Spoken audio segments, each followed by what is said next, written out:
Tuhan dengan segenap hati kita. Kita mengecap kebaikan Tuhan. Mari kita naikkan pujian berikut ini. Puji Tuhan bareng-bareng ya.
Siapkan hati kita mau masuk dalam hadirat Tuhan.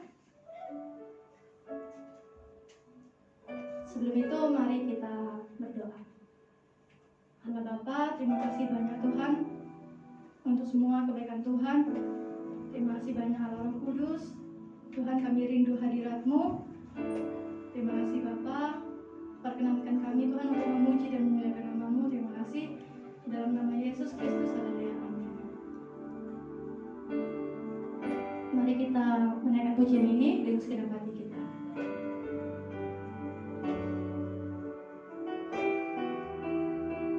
Datanglah Roh Kudus.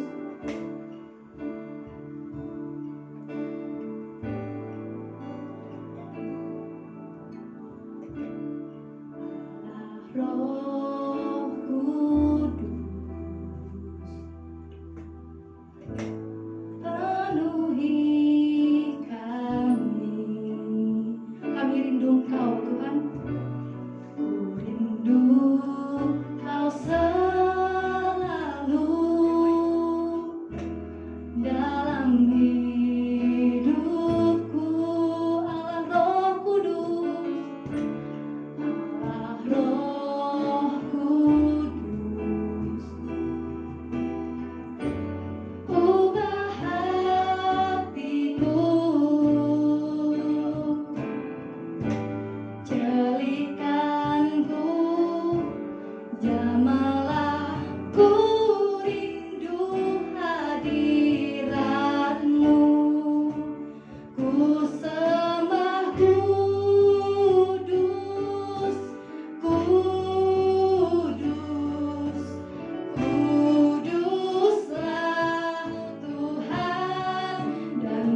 Berikan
Terima kasih banyak Bapak, terima kasih banyak untuk setiap kebaikan Tuhan.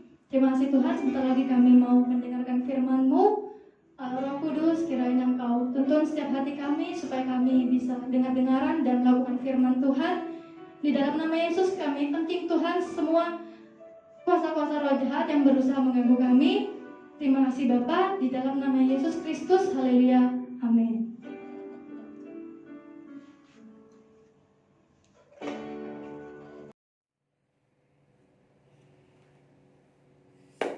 Shalom. Halo adik-adik Genji sekalian. Gimana kabarnya hari ini? Saya yakin semua kalian sehat. Amin. Ya, kita akan sama-sama belajar dari kebenaran firman Tuhan. Judulnya Allah Bapa, Bapa kita. Ya. Satu bulan ini saya membuat tema Allah Bapa, Allah Putra, dan Allah Roh Kudus. Saya pengen bahwa anak-anak remaja GPS Jember itu tahu pada akhirnya siapa pribadi Allah yang ketiga atau tritunggal ini, tiga pribadi tapi dalam satu kesatuan. Yang dipelajari kita yang pertama hari ini adalah minggu pertama ini tentang Allah Bapa. Kalau kita melihat di Alkitab, adik-adikku sekalian, ada tiga fase di mana ada fase penciptaan, yang kedua fase keselamatan atau penyelamatan dalam perjanjian baru, dan yang ketiga fase setelah penyelamatan, keselamatan atau fase setelah kematian Yesus Kristus. Nah, di fase yang pertama penciptaan ini, disitulah kita kenal yang namanya Allah Bapa atau YHWH. Meskipun dalam perjanjian lama tidak ada sebutan Allah Bapa, tapi sebutan itu muncul ketika Yesus sudah lahir ke dunia. Dia mengaku sebagai anak, dan Allah itu adalah Bapanya. Ya.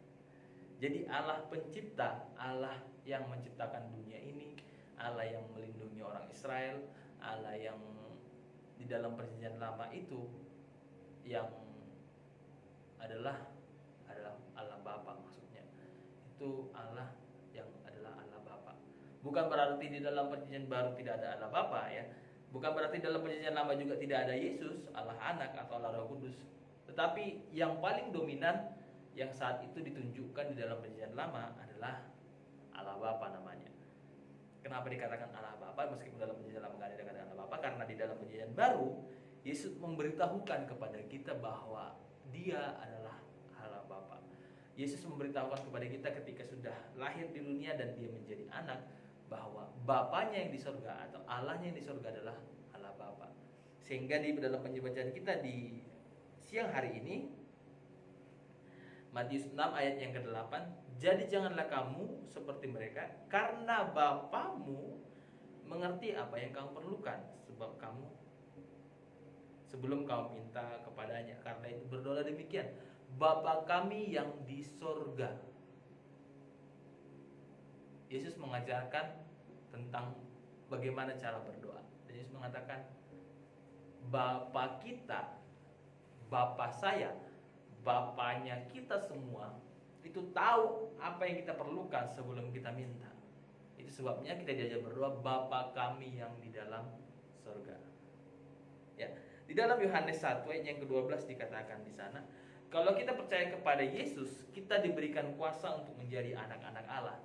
Bagaimana ceritanya kalau kita manggil Dia Bapa juga? Bagaimana kita ceritanya kok kita memanggil Allah Bapa atau Allah itu sebagai Allah Bapa? Ketika Yesus turun ke dunia menjadi penyelamat manusia, Yesus mengatakan bahwa kalau kita percaya kepada Yesus dalam Yohanes 1:12, maka kita diberikan kuasa untuk sama dengan Dia menyebutkan Allah itu adalah Bapa. Itu sebabnya Dia mengajarkan bahwa kita harus memanggil Dia Allah Bapa. Karena apa? Karena kita percaya kepada Yesus. Ya, kita percaya kepada Yesus. Ilustrasinya begini. Kita memiliki seorang ayah. Saya yang memiliki seorang ayah, lalu kita bertemu dengan orang asing di tengah jalan yang atau jangan orang asing, kita bertemu dengan teman kita di tengah jalan yang dia juga sepantaran dengan kita atau seumur dengan kita. Kita bawa 2 orang ke rumah. Lalu kita bawa ke rumah, kita mengatakan kepada ayah kita, "Pak, ini ada temanku 2 orang. Mereka nggak punya tempat tinggal. Mereka mau tinggal di sini." Lalu ayahnya mengatakan, "Loh, nggak boleh," misalnya begitu. Lalu anak mengatakan, "Pak, percayalah, aku bisa menjaga mereka, aku bisa menjamin mereka bahwa mereka akan baik-baik saja tinggal di sini." Jadi yang dilihat bapak kita yang di rumah maksudnya, yang dilihat saat itu bapak itu adalah kita, karena kita yang membawa mereka. Lalu kita mengatakan kepada teman kita yang 2 orang ini, "Panggil bapakku juga jadi bapamu." Sama. Jadi Allah Bapa itu melihat Yesus, bukan melihat kita. Karena kalau Allah Bapa melihat kita, maka tidak ada seorang pun yang layak di hadapan Tuhan, di hadapan Allah Bapa. Kenapa demikian? Karena kita berdosa. Tapi karena pengorbanan Yesus untuk menyelamatkan kehidupan kita tadi, pengorbanan Yesus di kayu salib, itu yang dilihat Bapa. Lalu Yesus mengatakan begini, "Siapa yang percaya kepadaku, dia punya kuasa untuk menjadi anak-anak Allah, anak-anak Bapa." Jadi yang dilihat Bapa itu adalah anaknya Yesus, dan kita yang percaya kepada Yesus dibungkus atau dilindungi oleh Yesus. Menjadi tudung kita adalah Yesus. Jadi kita bisa berhubungan dengan Bapa melalui Yesus. Makanya di dalam setiap doa kita, di dalam nama Allah Bapa, Allah Putra, Allah Roh Kudus, dalam nama Tuhan Yesus Kristus. Ya. Jadi kita mengatakan Bapa kami yang di dalam surga. Kenapa kita bisa mengatakan demikian? Karena Bapa melihat Yesus. Berarti kita yang mengatakan kita percaya kepada Yesus, kita berdoa kepada Yesus, kita yang mengatakan kita iman kita kepada Yesus, berarti kita hidup harus seperti Yesus hidup. Misalnya tadi yang saya bawa 2 orang teman saya ke rumah, mereka buat kekacauan di rumah. Yang kena marah oleh bapak siapa? Saya sebagai anak.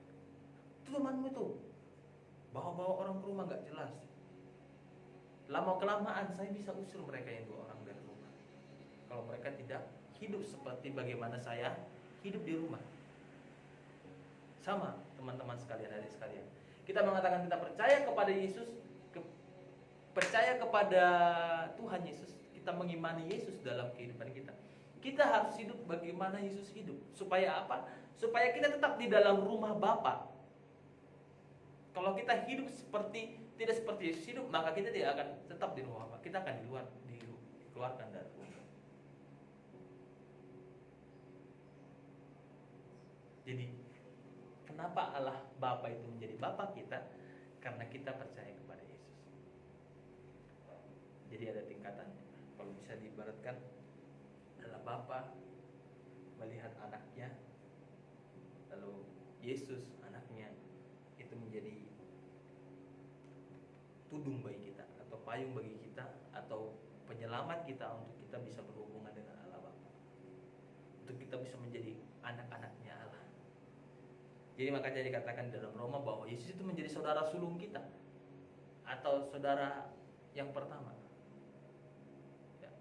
Dia menjadi saudara yang sulung, dia menjadi anak yang sulung bagi anak-anak lainnya. Kita dengan Yesus sama menjadi anak.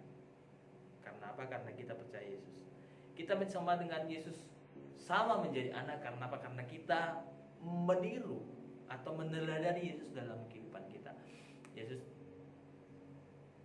tidak pernah berdosa. Kita juga sebagai saudara-saudaranya Yesus. Dikatakan di dalam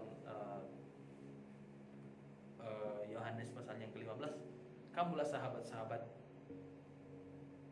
kalau kamu menuruti segala perintah. Kita menjadi saudara, menjadi sahabatnya Yesus, yang diajak ke rumah Bapa. Siapa yang percaya kepada Yesus masuk ke dalam rumah Bapa. Bukan karena kita berkenan, tapi karena kita diajak Yesus. Bukan karena hidup kita sudah benar, puasa kita baik, kita tidak mencontek di sekolah, bukan karena itu. Tapi karena kita sudah percaya kepada Yesus, maka kita berkenan di hadapan Allah. Dapat mengerti adik-adik sekalian? Saya mengharapkan kita mengerti. Kalau ada yang tidak mengerti bisa langsung tanya kepada saya. Jadi Allah Bapa itu menjadi Bapa kita karena Tuhan Yesus, karena pengorbanan Yesus bagi kita. Ya, Allah pencipta dalam perjanjian lama itu menjadi Bapa kita karena Yesus Kristus. Agak susah pembahasan kita di siang hari ini, tapi saya mengharapkan adik-adik sekalian bisa mengerti. Jadi ketika kita berdoa, kita bisa panggil Allah Bapa itu Bapa kita, Bapa kami di dalam surga, atau Bapa yang baik. Itu semua karena pengorbanan Yesus di kayu salib. Jadi yang dilihat Bapa itu bukan kita, tapi yang dilihat Bapa itu Yesus. Karena yang berkenan kepada Bapa bukan kita, tetapi Yesus yang hidupnya berkenan kepada Bapa. Puji nama Tuhan adik sekalian. Demikianlah firman Tuhan yang kita bisa dengarkan. Mari kita sama-sama berdoa. Terima kasih Tuhan buat pengorbanan Tuhan di atas kayu salib. Terima kasih buat darah-Mu yang tercurah bagi kami. Kami yang percaya kepada Yesus dilayakkan menjadi anak-anak Allah, jadi anak-anak Bapa, sehingga kami bisa menyebut Bapa di dalam surga adalah Bapa kami, karena Tuhan Yesus sudah melayakkan kehidupan kami. Terima kasih Tuhan.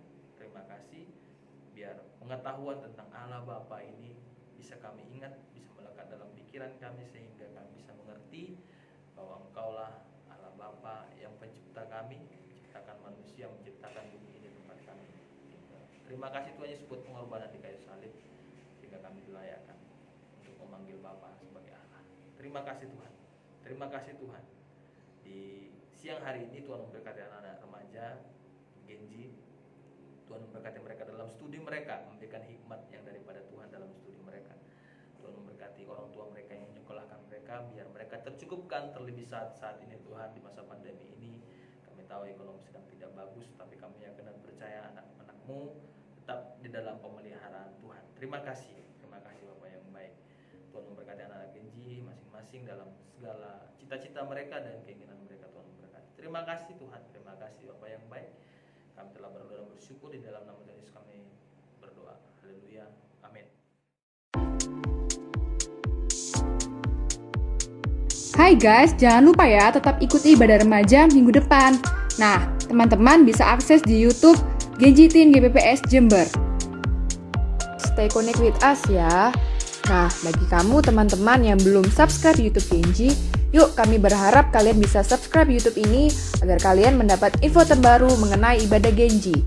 Dan bagi teman-teman yang belum follow Instagram Genji, yuk sama-sama kita follow Instagram Genji agar sama-sama kita mendapat info terbaru seputar ibadah Genji. Kami mengucapkan welcome home bagi teman-teman yang baru pertama kali hadir di ibadah Genji. Kami berharap kalian bisa bersama-sama bertumbuh dengan kami. Sama-sama kita memuji Tuhan, memuliakan nama Tuhan. Terima kasih, sekian pengumuman dari kami pada siang hari ini. Tuhan Yesus memberkati. Halo, shalom teman-teman. Shalom. Diberkati firman Tuhan kan? Amin. Jangan lupa kita untuk menjadi pelaku firman Tuhan ya. Di minggu depan, yuk kita tetap ikutin ibadah remaja pukul 10.45 di YouTube channel Genji. Di minggu depan juga ada perjamuan kudus. Yuk, bagi yang bisa ke gereja, kita ikutin perjamuan kudus di gereja. Bagi yang tidak bisa, perjamuan kudus di rumah ya. Dan jangan lupa ya, hari Jumat depan ada ibadah CG dan linknya akan di-share di grup WA. Dan kami juga mengucapkan selamat ulang tahun bagi teman-teman yang berulang tahun di bulan September dengan nama-namanya yang tertera di layar.